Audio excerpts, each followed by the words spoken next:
Olá, de volta, cá estamos. Ronda na TV está começando.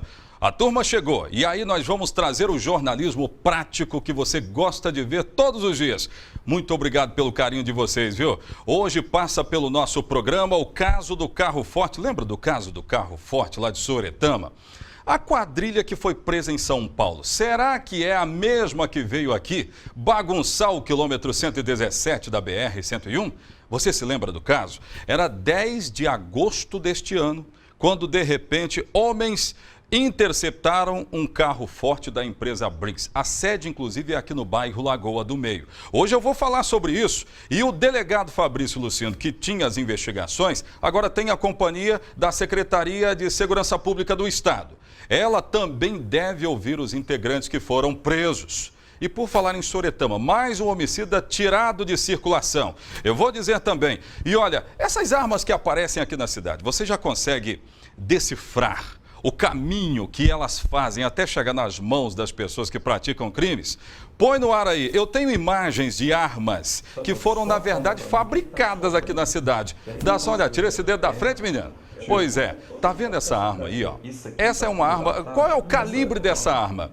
Difícil decifrar, não é? Mas essa arma foi toda montada, gente. Dá só uma olhada. Ela tem um caninho ali que lembra uma metralhadora, mas não é uma metralhadora, né? Isso não é nunca uma metralhadora, não é mesmo. E o calibre dela é 20. Você quer ver só? Dá só uma olhada nessa tentativa de munição, só para nos mostrar que essa arma foi apreendida com um menor de idade. Ela estava nas mãos de um menor. O que ele ia fazer com essa arma, hein? Dá só uma olhada na grossura do cano, gente. Impressionante. E ela foi parar aonde? Na 16ª delegacia. O delegado de plantão, olha aí, ó. O delegado de plantão é o delegado Tiago Cavalcante. Foi ele que fez esse flagrante. Essa outra arma aí, ó, é uma 12. Só que não é uma 12 comum, calibre 12. Ela foi toda montada. Olha só, a Polícia Civil está explicando que esse cano aí foi todo soldado. Pega um pedaço daqui, um pedaço dali e, de repente, olha as munições. Essa munição vermelha é de 12. Essa amarelinha aí é da arma calibre 20. Pensa num negócio desse. Isso faria um estrago danado, viu, gente? Foi apreendida no Nova Esperança nesse final de semana. E a polícia agora quer saber o que é que esses menores iam fazer com isso aí, ó. Dá para imaginar, não é? Eles foram presos. Eu tive a oportunidade de conversar em off com um dos menores. E ele me disse que estava no Nova Esperança com essa arma aí, né? E ela estava em um estabelecimento comercial do Nova Esperança e, de repente, a arma acabou sendo encontrada, né? Então, como é que esses caras foram recebendo todas essas peças aí? O cano, né? Esse cabo aí que já não é comum para esse tipo de calibre, a munição que estava com eles, dá só uma olhada, e é tudo isso aí que foi encontrado no Nova Esperança na mão de quem? Menor de idade. Sabe quantos anos tinha o menor? 17 anos. Está apreendido e é claro que deve dar explicações. Por exemplo, onde é que ele encontrou as peças? Quem foi que montou essa arma? Isso foi tudo soldado, ó. Todo soldado. Tá ali, ó. Dá para ver a diferença do cano. É uma arma caseira, mas faria um estrago tremendo. Né? Vai saber onde é que eles iam usar essa arma, não é não? Então essa arma foi apreendida juntamente com esse menor. Muitas armas chegam aqui na região. Agora, a arma montada, igual essa aí, seguramente a polícia precisa investigar para saber se não tem outras armas na cidade. É assim que nós começamos. No rádio ou na TV, a notícia chega até você.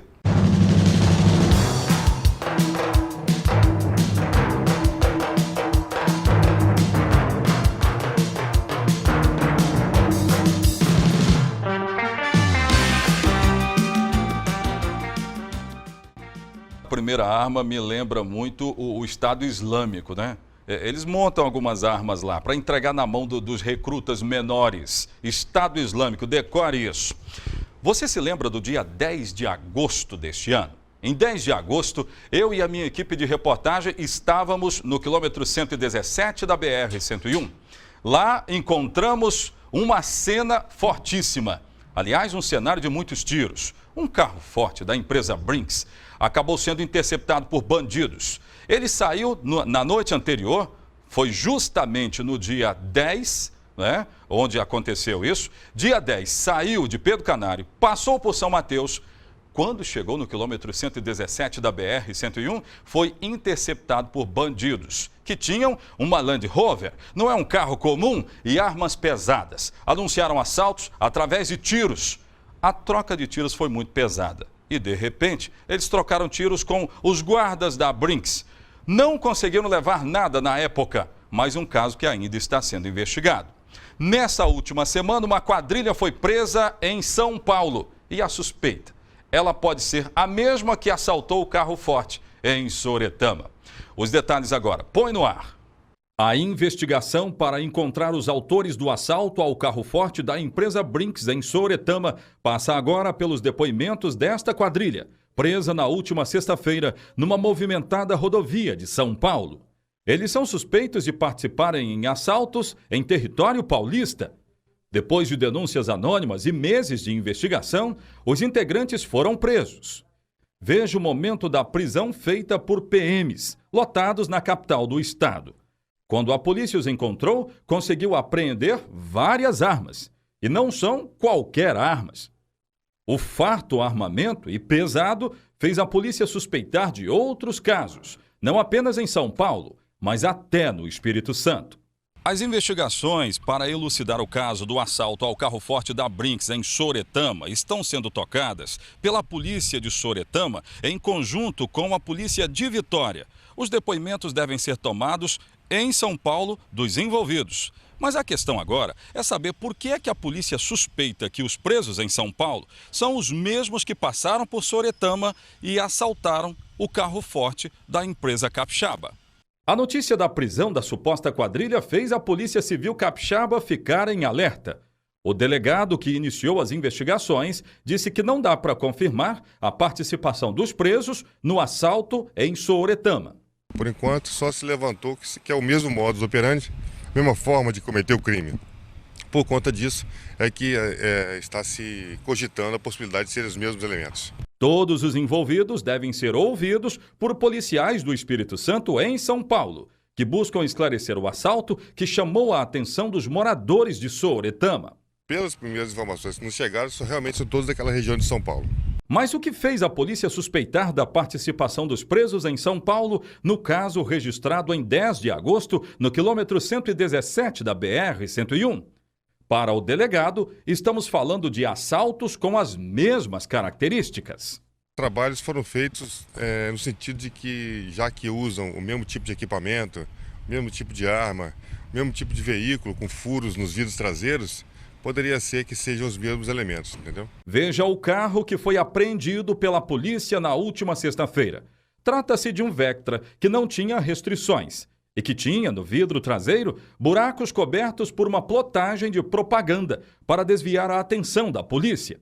Nele foram encontrados vários buracos por onde eram colocadas as armas.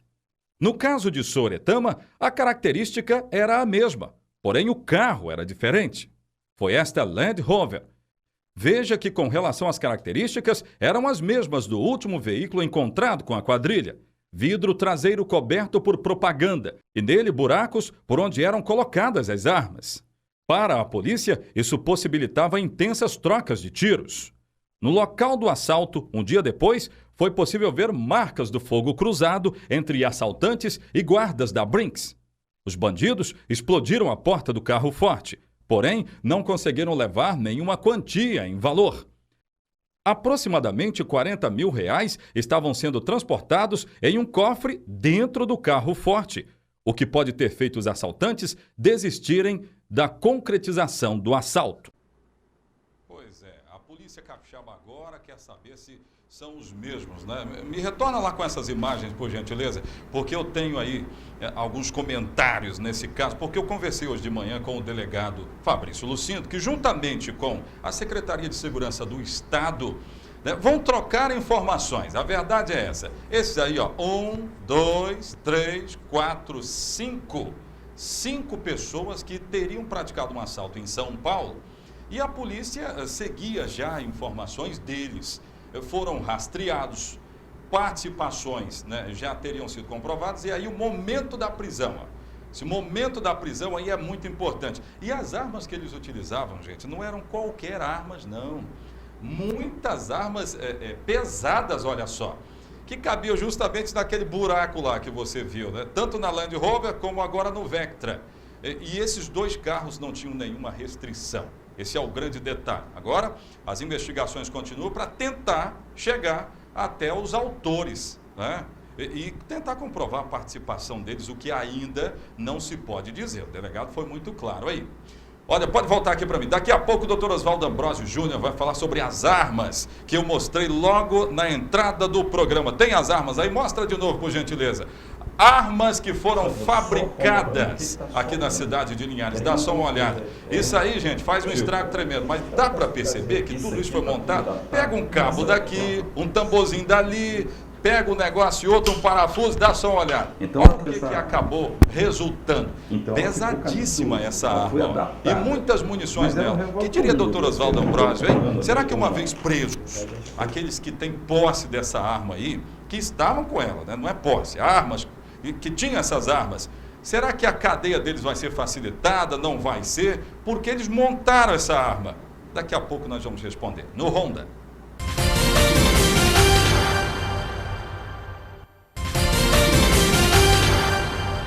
Estamos de volta e agora recebendo o doutor Oswaldo Ambrosio Júnior, que é da Ordem dos Advogados do Brasil. Tudo bem, doutor? Ótimo, graças a Deus, Zé. Então eu quero as imagens agora das armas que nós temos. Hoje pela manhã eu estive na 16ª Delegacia e aí, doutor Oswaldo, nós vimos essa cena.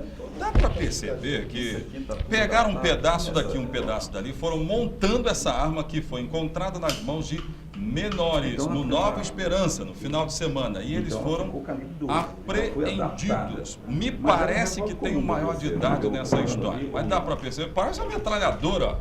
Parece só olhar desse negócio. Grosso calibre, né? A munição tá escrito ali, ó, calibre 20. E aí deu certinho, ó. Calçou perfeitamente. Ali, olha um monte de munição encontrado com menor de idade. Aí, doutor Oswaldo, a pergunta do Honda é a seguinte: uma vez apreendidos, né, flagrados com essas armas, o que pode acontecer com quem fabricou? Olha, Zé, boa pergunta. Aqui nós temos na lei especificamente esse crime, né? Ele vai responder por um crime de 4 a 8 anos, Zé, por ter fabricado essa arma. Sim, porque tem um maior de idade aí que é apontado pela polícia como dono. O menor não pode ser apontado como dono, né? Pode. Então tá agarrado. Ele, na verdade, se ele ajudou na confecção dessa arma aí, ele vai responder por um ato infracional análogo ao comércio ilegal de arma de fogo, porque está previsto lá que fabricar, ainda que gratuitamente, vai responder por esse crime que tem a pena de 4 a 8 anos, além do porte de armas, né, Oséias?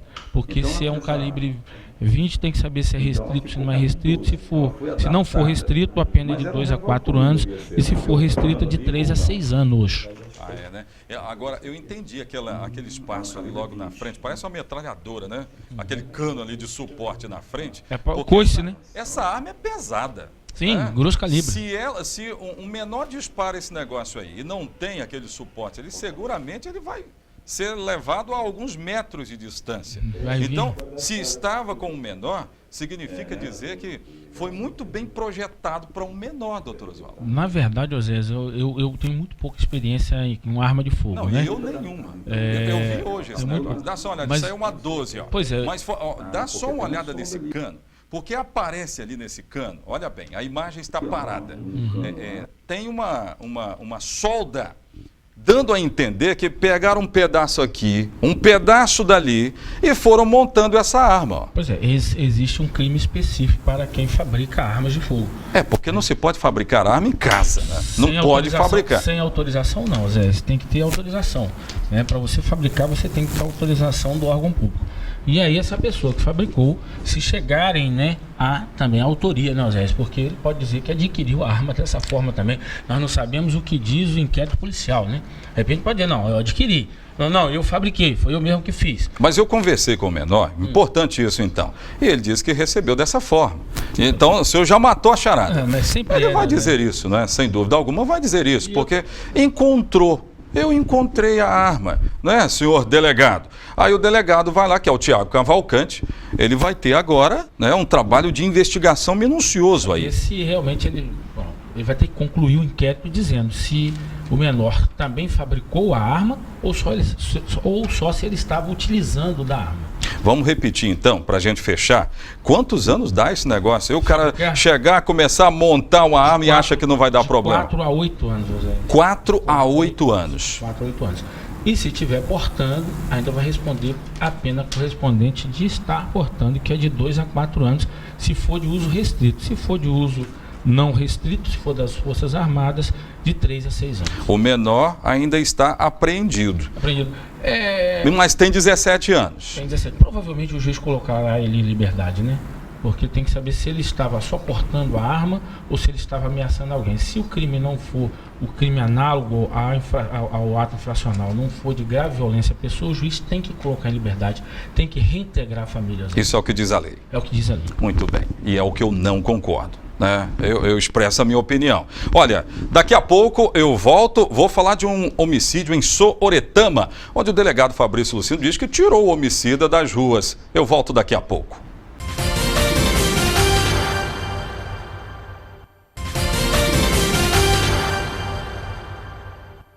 Vamos lá, de volta. O negócio é o seguinte, hoje estreia na Record News o programa Alô Comunidade. Eu vou estar lá juntamente com Getúlio Biratã, com uma galera boa, né, do estado do Espírito Santo, para todo o Espírito Santo, e vamos trazer tudo, né, no dia a dia, de segunda a sexta. Então, começa nesta segunda e tomara que subsista por longa data. Canal 13, você vai também me encontrar lá. O negócio é o seguinte, o delegado Fabrício Lucindo conversou comigo hoje de manhã e disse, tiramos de circulação mais um homicida. O crime teria acontecido no mês de julho e foi contra uma mulher. O nome do acusado, aliás, nome não, apelido dele, Ratinho. Põe no ar. A polícia acredita que tirou mais um homicida de circulação em Sooretama. Já está no presídio regional de Linhares, Elton Araújo dos Santos, conhecido pelo apelido de Ratinho. A equipe do delegado Fabrício Lucindo anunciou a prisão dele no interior da cidade. É o principal suspeito de ter matado uma mulher, cujo prenome é Pauliana, com 5 tiros, em 29 de julho deste ano, no chamado bairro Sayonara. O delegado afirmou que existem elementos fortes da participação de Ratinho na morte.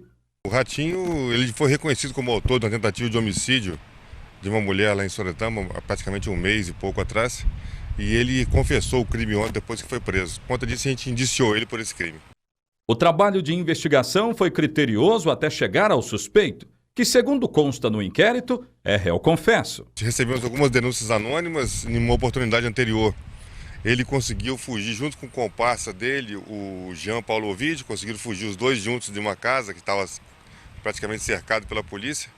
Mas agora nós conseguimos surpreendê-lo e conseguimos prendê-lo em um sítio no interior de Sooretama. Ratinho, que aparece nesta imagem sendo encarcerado na última sexta-feira, responderá pelo crime preso. Pelo menos é o que espera a polícia, que também diz que vai finalizar o inquérito o quanto antes. O inquérito tanto dele como do Jean Paulo Ovidio está sendo finalizado. E vão ser indiciados por homicídio, porte ilegal de arma e tráfico de entorpecentes. No momento da prisão, Ratinho estava com uma criança de 10 meses no colo. Não esboçou nenhuma reação quando lhe foi dada a voz de prisão. Aliás, a prisão dele se somou a várias outras, que fez subir o percentual de elucidações de casos de homicídio na cidade. Grande número de homicídios elucidados, homicídios do passado também. Então a gente tem a grata satisfação de passar para a sociedade. Nós estamos com índice de mais de 90% de elucidação de homicídios tentados e homicídios consumados. É impressionante. Você viu lá que ele foi preso e estava com uma criança no colo. Seguramente, né, gosta da criança. Aí isso me leva a entender que já está até arrependido. O caso foi registrado em julho deste ano. E agora a delegacia quer que ele responda preso. Matar não compensa, né, gente?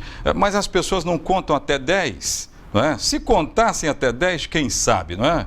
Olha, põe no ar fotos de uma pessoa que mora em Rio Bananal e foi se afogar em Itaúnas. Dá só uma olhada. É uma mulher, ó.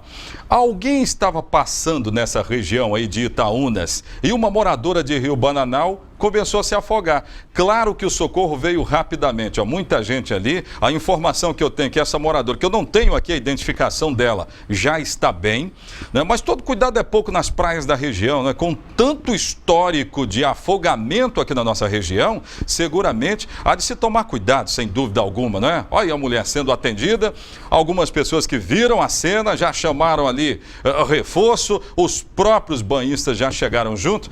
Repito, eu não tenho a identificação dessa mulher, mas a informação que nos chega é que ela já está bem e fora do risco. Impressionante como acontecem afogamentos nas praias daqui do estado do Espírito Santo, não é? Agora eu quero falar sobre a violência em Linhares. Ela continua de vento em polpa, mas existem investigações. Mas a sociedade continua muito preocupada. Põe no ar. Assassinatos, tentativas de homicídio, assaltos, a criminalidade em Linhares vem assustando a população. Para se ter uma ideia, 76 pessoas foram assassinadas no município em 2014. A maioria das vítimas tinha entre 14 e 24 anos de idade. Já este ano, de janeiro até o momento, 57 mortes foram registradas. O homicídio mais recente aconteceu aqui no bairro Santa Cruz no último domingo, no dia 6 de setembro. A vítima, de apenas 20 anos de idade, foi morta a golpes de facão. E um dado levantado pela Delegacia de Crimes contra a Vida do município mostra que o Santa Cruz é considerado hoje o bairro mais violento de Linhares. A estatística preocupa as autoridades do setor de segurança pública. Segundo o delegado André Jareta, a maioria dos crimes está ligada ao tráfico de drogas. Em 2014, cerca de 60% das vítimas, segundo dados da CESP, eram adolescentes, jovens, melhor dizendo, na faixa etária entre 14 e 23 anos, salvo engano, né? E a grande maioria das vezes relacionada ao tráfico de drogas. Neste ano de 2015, nós vemos que, mais uma vez, assim como toda a região, né, o homicídio sempre está atrelado ao tráfico de drogas. Quando não é diretamente relacionado a ele, tem ele por trás, de forma indireta, né? Às vezes, algum usuário de droga, enfim, tem o tráfico como pano de fundo.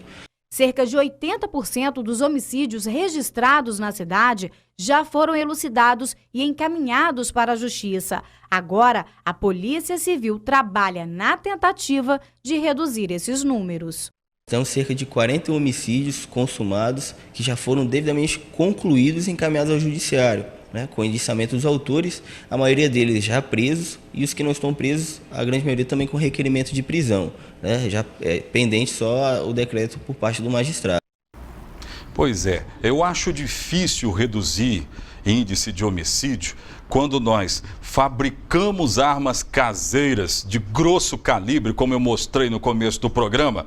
Para finalizar, mostra lá, repete a imagem do que eu mostrei, só para finalizar o programa. Eu acho difícil nós falarmos de redução de homicídio, né? Não desse caso, das armas, por gentileza, das armas. É essa aí. Acho difícil, gente. Tá vendo? Estava na mão de um menor. Aí nós estamos falando de redução de homicídio. Como se as armas estão sendo fabricadas e estão nas mãos de menores, não é? Pode voltar aqui para mim, porque o programa acabou. Olha, amanhã, se o nosso sublime Deus assim permitir, estaremos de volta. Muito obrigado pelo carinho de todos. E não percam hoje Alô Comunidade. E ao longo da semana eu vou estar lá junto com Getúlio Biratã e toda a galera. Um abraço, tchau.